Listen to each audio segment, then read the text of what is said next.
The gay conversion therapy. Despite sounding like some sort of sci-fi brainwashing device, gay conversion therapy, also called reparative therapy, is a practice based on the outdated notion that homosexuality is a mental disorder or something that needs to be cured. Basically, the idea is that through counseling, strict discipline, and sometimes downright off-the-wall techniques, a person's sexual orientation can be changed from gay to straight. It's like trying to teach a dog to meow.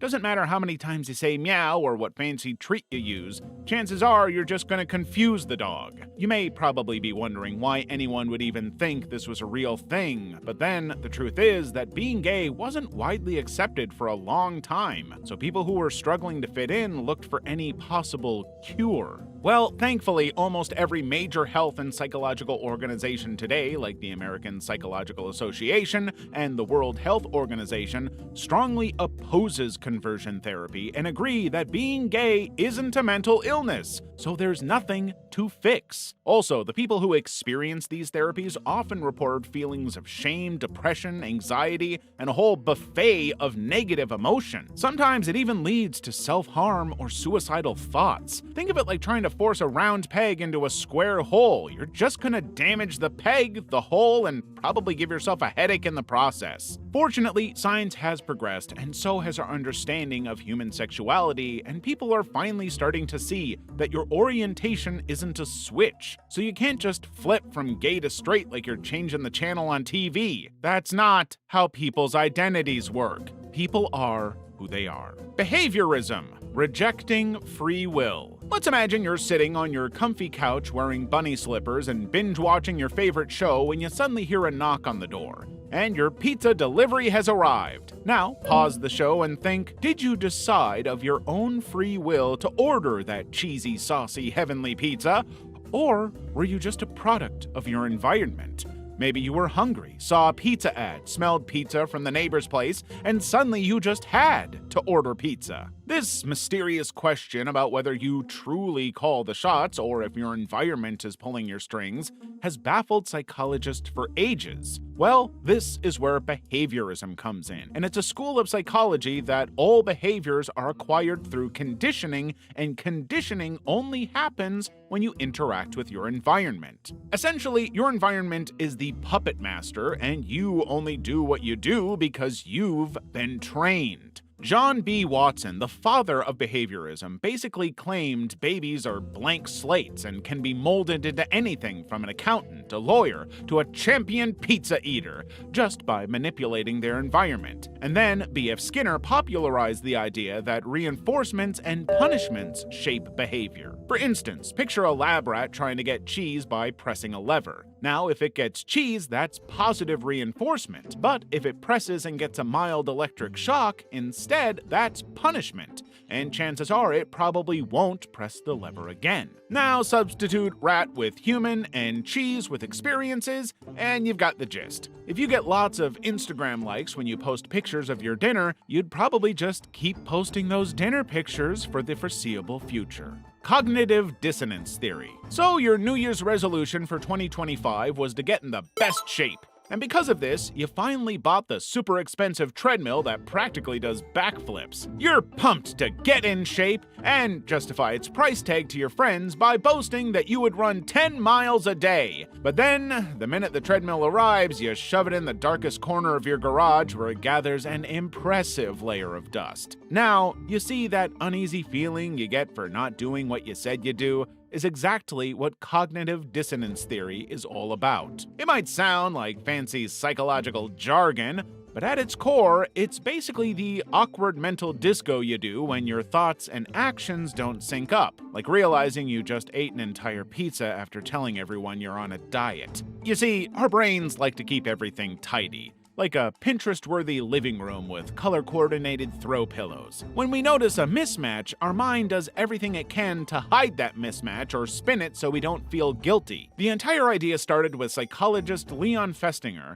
in the 1950s, who was probably typing away on an old-school typewriter when he realized something about human behavior. People really hate feeling conflicted. When someone's beliefs don't match their actions, they experience a mental ouch. and that ouch is called cognitive dissonance. Now for the big question, why is cognitive dissonance so controversial if it explains so much of our daily facepalms? Well, some critics argue it's tricky to measure dissonance. It's not like you can just pop a brain thermometer into someone's ear and read the mental temperature of their guilt. Plus, people do all sorts of kooky things for all sorts of kooky reasons. Sometimes that leftover pizza at midnight is just because it tastes so darn good, not necessarily to ease guilt. So, trying to figure out what's truly driving behavior can be trickier than balancing a spinning plate on your nose while riding a unicycle. Repressed memory theory. Picture this. You're at a big family reunion and all your cousins and aunties are busy hugging, laughing, and of course sharing all the embarrassing childhood stories. Then suddenly a cousin remembers that time you tried to feed your pet goldfish a slice of pepperoni pizza because you thought it deserved a treat. But you stare blankly at everyone because you just can't remember something like that ever happening. Even though it 100% did. Turns out you essentially blocked out this memory to spare your dignity, and that is exactly what repressed memory theory is. Now, in more formal terms, repressed memory theory suggests that some memories, particularly those involving traumatic events, can be pushed out of our conscious awareness, like the mental equivalent of sweeping dust under the rug. Then, years later, these memories may suddenly resurface, but just as any rug full of dust, things might get very messy. Sigmund Freud, way back in the late 1800s and early 1900s, introduced the idea of repressed memories, suggesting that people push away painful experiences into the unconscious to protect themselves emotionally. Freud was basically the world's first mental detective, but sometimes his detective work had a few plot holes. The big controversy here, though, is that some psychologists and therapists don't believe that these memories are even real. According to them, memories are really easy to influence, so you might remember something that never happened, or something that happened in a totally different way. In therapy, especially certain types, suggestions can accidentally lead you to recover memories that are made up of random details, dreams, or well-intentioned guesses. Kind of like mixing all the leftover colors on your paint palette and thinking you suddenly discovered a hidden masterpiece. So the big question with this theory is that memory truly repressed and then recovered, or was it never actually forgotten, or possibly just created or altered? Well, to this day, the debate is still ongoing. IQ testing and genetic intelligence. So basically, IQ stands for intelligence quotient. Think of it like a measurement of how well someone can think, reason, and solve problems. Historically, IQ tests have tried to measure skills like logical reasoning, which is basically your ability to solve problems or deduct patterns. It also measures your ability to store and juggle information in your brain, your verbal skills, and then finally, your spatial reasoning. Now, while IQ tests might sound neat at first, it turns out that cramming an entire universe of brain power into a single digit can be a recipe for big debate. For one, the cultural bias with this theory is crazy. Imagine giving a test in English to someone who grew up speaking French. The French child might score low, not because they're less intelligent, but because they don't even understand the language properly. Critics argue that IQ tests often favor the language and culture of the test creators. With IQ tests, there are also environmental factors pulling their own invisible strings.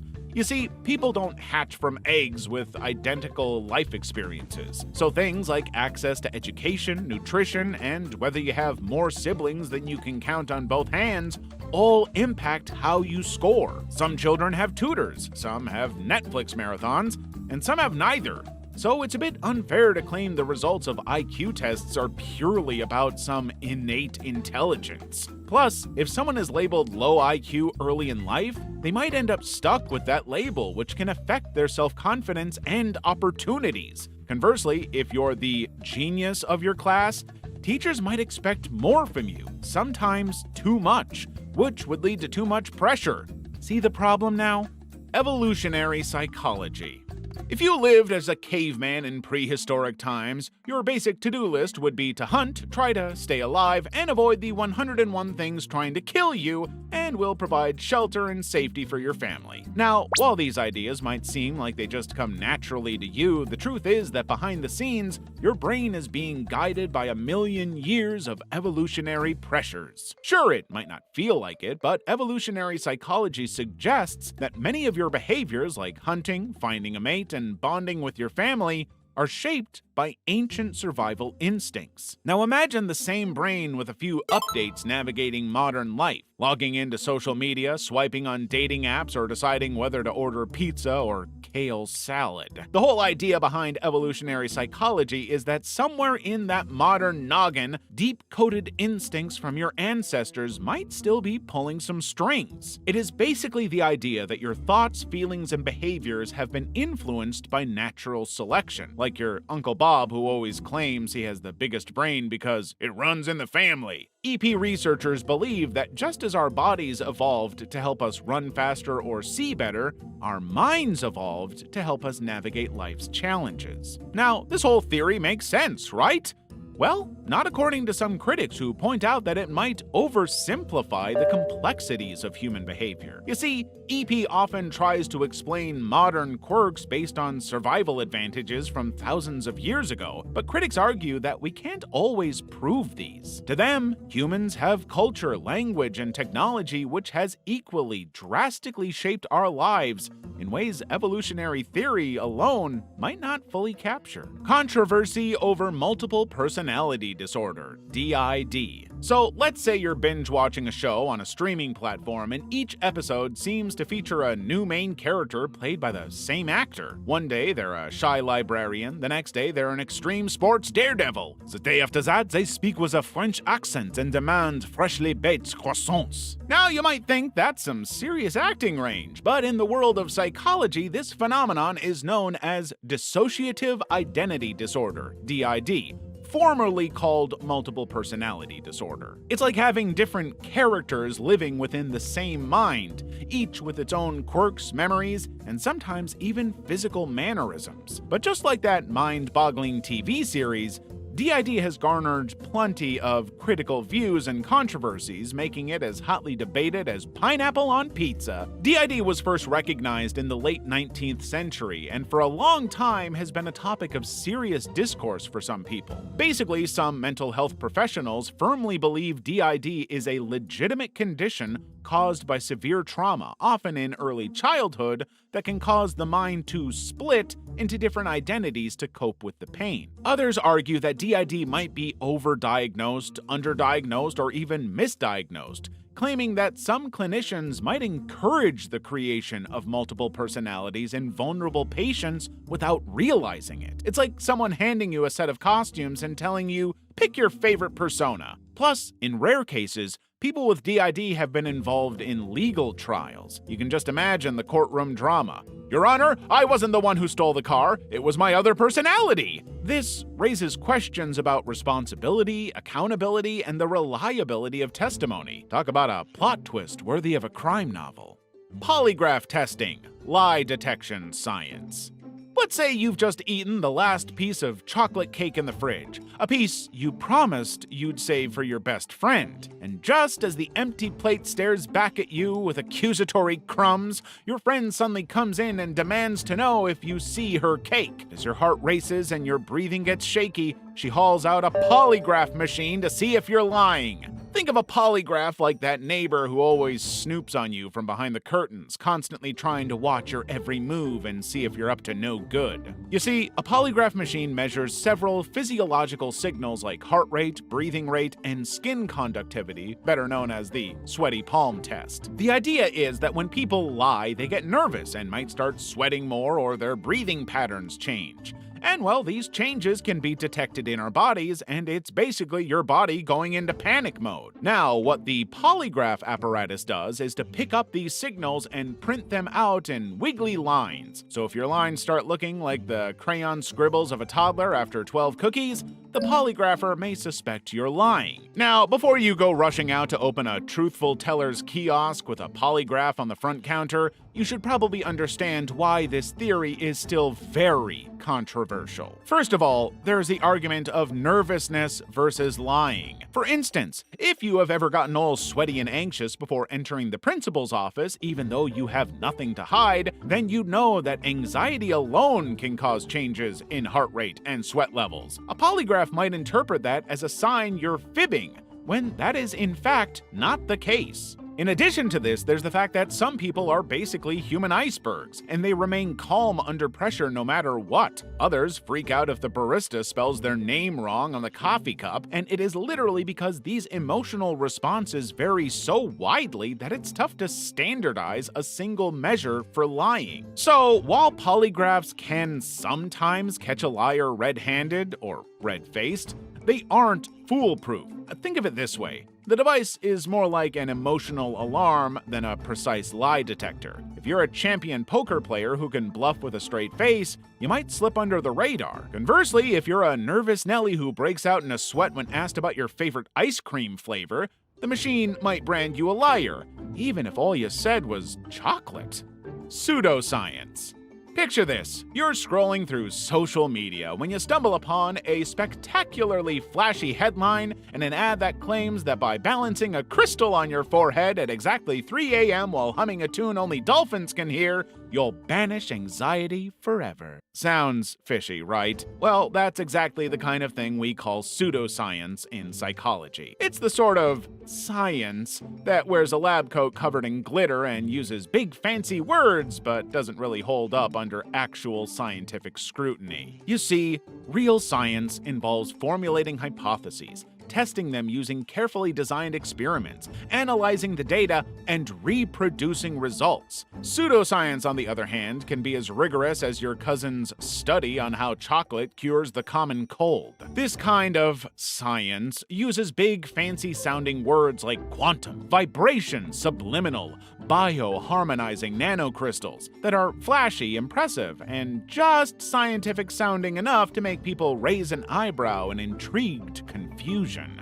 Now, it's controversial because this can particularly play on people who are naive and desperate for solutions. And when you're desperate, that miracle cure might look pretty tempting. In addition, pseudoscientific claims can undermine people's trust in real science because when their claims fall apart, they can damage how people view genuine scientific research. Imagine showing up late to a party because your GPS was replaced with a hand-drawn map on a napkin. You'd probably question all navigation from then on, right? Well, with pseudoscience, not all that glitters is gold, so if a claim can't be tested or proven with facts, you should probably look for one that can.